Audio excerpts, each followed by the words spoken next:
बिस्मिल्लाहिर्रहमानिर्रहीम। Welcome back to Anish lectures. हम लोग डिफरेंशियल ज्योमेट्री का जो कोर्स है उसको देख रहे थे। हमने अपने सिलेबस के अंदर कुछ डेफिनेशंस की थी, कुछ क्वेश्चंस को किया था, कुछ प्रूफ्स को किया था।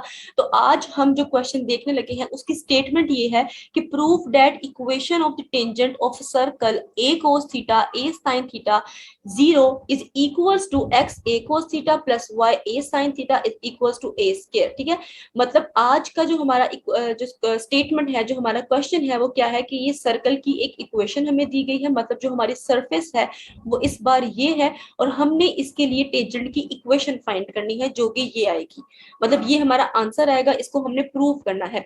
इससे पहले मैं आपको बताती चलूं कि जो हमने पहले क्वेश्चंस किए थे उनके अंदर जब हमने टेंजेंट प्लेन फाइंड की थी, यहाँ पे सरफेस आप देख लें, इस सरफेस के अंदर क्या डिफरेंस है कि यहाँ पे एंगल इन्वॉल्व नहीं है। ठीक है, तो जब एंगल इन्वॉल्व नहीं होगा और उस सिचुएशन में हमने टेंजेंट प्लेन फाइंड करनी होगी तो हम कौन सा फार्मूला इस्तेमाल करेंगे, यही वाला जिसको यूज करके हमने काफी क्वेश्चन जो है वो सोल्व किए हैं।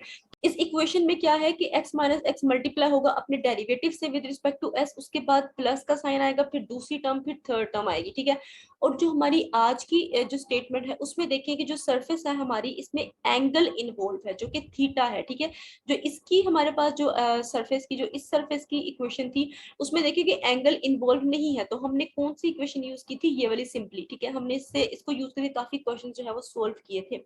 लेकिन अगर हमारी जो सरफेस है, चाहे वो सर्कल की हो या किसी की भी हो, उसके अंदर थीटा इन्वॉल्व हो रहा है, कोई एंगल इन्वॉल्व हो रहा है, तब हमने कौन सी इक्वेशन यूज करनी है टेंजेंट की, ये वाली।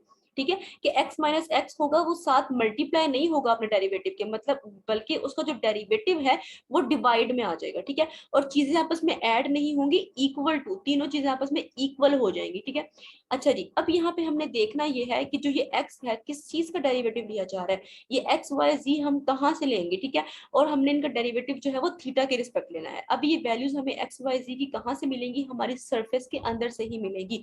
हमारी सरफेस है a cos theta a sign theta and 0।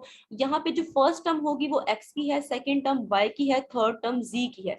ठीक हो गया, x y z आ चुके हैं, इनका हमने डेरिवेटिव लेना है थीटा के रिस्पेक्ट। हम यहाँ पे इसकी वैल्यूज पुट कर देंगे, हमारा सोल्यूशन जो है वो कंप्लीट हो जाएगा। थोड़ा सा उसकी सिंप्लीफिकेशन होगी, फिर हमारा क्वेश्चन जो है वो कंप्लीट हो जाएगा। तो और हमने प्रूफ क्या करना है, हमने ये इक्वेशन लेके आनी है। ठीक है, मतलब कि इस सरफेस के लिए जो इक्वेशन आ रही है टेंजेंट की वो ये आ रही है, हमने इसको प्रूव करना है। तो चलते हैं अपने सॉल्यूशन की तरफ। ये हमारी इक्वेशन है, हम सॉल्यूशन में सबसे पहले इस इक्वेशन को राइट डाउन करेंगे। उसके बाद हमने वैल्यूज लिख दी, a cos theta a sign theta and z is equal to 0। इसके बाद हमने इनके डेरिवेटिव फाइंड करने हैं। वैल्यूज हमने अपनी सरफेस से निकाल के यहाँ पे लिख दी हैं। अब हमने लेने हैं इसका डेरिवेटिव, इन तीनों का डेरिवेटिव लेंगे हम थीटा के रिस्पेक्ट।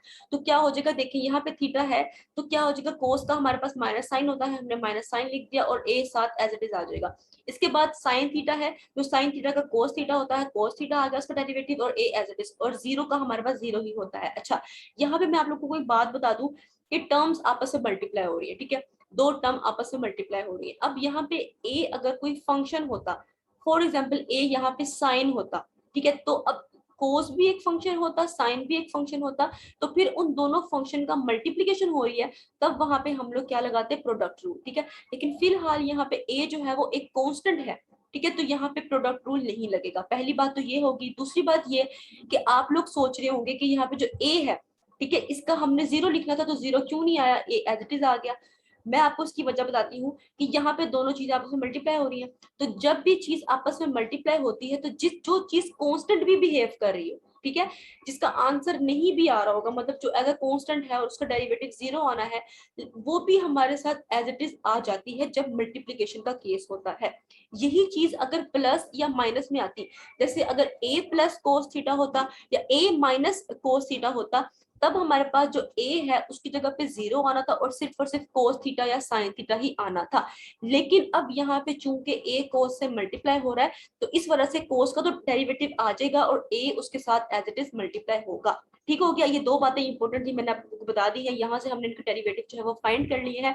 ये सारी छह की छह वैल्यूज हमने अपनी इस इक्वेशन में पुट कर देनी है। तो मैं आप लोगों को वन बाय वन स्टेप इसलिए दिखा रही हूँ ताकि आप लोगों को समझ आ जाए। अब यहाँ पे मैंने पुट इन ए किया है, ये सारी मेरी वैल्यूज आ गई है, c और y और x जो है वो एज इट इज रहेंगे। अच्छा, एक चीज का आपने ध्यान रखना है कि साइन जो है वो आपसे मिसिंग ना हो जाए। हमारी इक्वेशन में -x है, -y है, -z है, जबकि जो हमारी वैल्यूज है उनमें माइनस नहीं है, लेकिन जब हम पुट करेंगे तो साथ माइनस आएगा, इस बात का आपने ख्याल रखना है। ठीक हो गया जी, पुट कर ली वैल्यूज। अब देखें, अब यहाँ पे बहुत ही इंपॉर्टेंट बात है, ये जो z/0 है, लाइक z/0 ही बनेगा ना ये, तो ये एक इन्फिनिटी को अप्रोच कर रहा है। ठीक है, इसका आंसर इन्फिनाइट ही आएगा, क्योंकि जीरो से कोई भी चीज डिवाइड होगी तो उसका आंसर क्या हो जाएगा, इन्फिनिटी। तो हमने इसको किसी तरह खत्म करना है। अच्छा, अब खत्म किस तरह से कर सकते हैं, देखें, ये चीज जो है वो इस चीज के इक्वल है, फर्स्ट टर्म सेकंड टर्म के इक्वल है, सेकंड टर्म थर्ड टर्म के इक्वल है। ठीक हो गया, फर्स्ट टर्म सेकंड के इक्वल है, सेकंड थर्ड के इक्वल है, तो फर्स्ट अल्टीमेटली थर्ड के इक्वल हो जाएगी। ठीक है, फर्स्ट टर्म सेकंड टर्म के इक्वल है, सेकंड टर्म जो है वो थर्ड टर्म के इक्वल है, तो अल्टीमेटली फर्स्ट टर्म जो है वो थर्ड टर्म के इक्वल हो जाएगी। यहाँ से हमने फर्स्ट टर्म को थर्ड टर्म के इक्वल कर दिया, सेकंड टर्म ऑलरेडी जो है वो थर्ड टर्म के इक्वल है, वो भी हमने यहाँ पे राइट डाउन कर दिया। अब देखें, मैं कहती हूँ कि x t के इक्वल है और y भी t के इक्वल है, टी तो सेम ही है ना, लाइक टी यहाँ पे कोई ऐसी रकम है जो एक है, मतलब टी एक ही चीज है। अगर हम उसको 2 कंसिडर करते हैं, 5 करते हैं, 6 करते हैं, तो वो नंबर जो है वो एक ही है, यूनिक ही है। ठीक है, तो अब उसको x भी उसके इक्वल है, y भी उसके इक्वल है, तो इसका मतलब कि x और y आपस में इक्वल होंगे।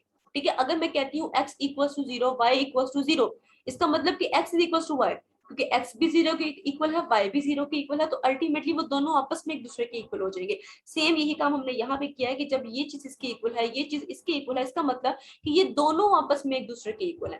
ठीक है, यहाँ से हमने इन दोनों को एक दूसरे के इक्वल कर दिया। ठीक है, z/0 इस तरह से खत्म हो जाएगा, तो यहाँ से ये दोनों चीजें आपस में इक्वल आ गई। अब हमने क्या करना है, हमने लेना है, हमने करनी है इनकी क्रॉस मल्टीप्लीकेशन को। क्रॉस मल्टीप्लीकेशन करेंगे तो क्या होगा, ये देखिए, first term as it is आ गई, जो a cos है वो साथ मल्टीप्लाई हो जाएगा, y minus a sin theta as it is, और माइनस a sin थीटा अंदर मल्टीप्लाई होगा। अब क्या होगा कि जो a cos थीटा है अंदर मल्टीप्लाई होगा, ये x a cos थीटा बन जाएगा, ये a square cos square theta बन जाएगा। सेम यही काम यहाँ होगा, ये y a sin थीटा आ जाएगा, और ये प्लस, क्योंकि माइनस में तो plus a square sin square theta आ जाएगा। अब हमने क्या करना है, जो स्क्वायर्स वाली टर्म है उनको एक तरफ कर देना है, तो यहाँ से ये जो एक ये टर्म है स्क्वायर की, तो ये जब इस तरफ आएगी प्लस हो जाएगी, और ये टर्म है स्क्वायर की, इसको हमने यही रहने दिया, और ये टर्म जो है ये सिंपल वाली है, तो हम ये माइनस के साथ जब इस तरफ आएगी तो ये प्लस के साथ आ जाएगी। ठीक हो गया, अब देखिए आगे क्या होगा, यहाँ से देखिए ए स्क्वायर आपको कॉमन नजर आ रहा है, तो मैंने ए स्क्वायर कॉमन ले लिया, cos square theta plus sine square theta बच गया, जो कि 1 के इक्वल होता है, तो हमने यहाँ पे 1 पुट कर दिया, और ए स्क्वायर एज इट इज आ गया। अब ये पूरी टर्म जो है ए स्क्वायर के इक्वल हो गई। हमने यही चीज प्रूफ करनी थी। हमारे प्रूफ के अंदर क्या लिखा हुआ है कि जो एक्स है वो बाहर मल्टीप्लाई हो रहा है, वो ए के साथ नहीं लिखा हुआ, और वाई भी ए के साथ नहीं लिखा हुआ, लेकिन अगर हम इसको साथ भी लिख देंगे तो ऐसा कोई इशू नहीं होगा। ठीक है, तो एक्स ए कोस थीटा है, ए वाई साइन थीटा है, तो अगर आप वाई और एक्स को बाहर भी लिख देंगे या अंदर ही रहने दें तो आपका प्रूफ फिर भी कंप्लीट हो जाएगा। तो यहाँ पे मैं आप लोगों को इसका फुल डिस्प्ले दे देती हूँ ताकि आप इसका स्क्रीनशॉट ले सकें। जी, ये आप लोगों के सामने इसका फुल डिस्प्ले है, आप लोग इसका स्क्रीनशॉट ले सकते हैं। और उम्मीद है कि आपको इस लेक्चर की समझ आ गई होगी। यहाँ तक थी हमारी आज की वीडियो, मिलते हैं नेक्स्ट लेक्चर में, तब तक के लिए अल्लाह हाफिज।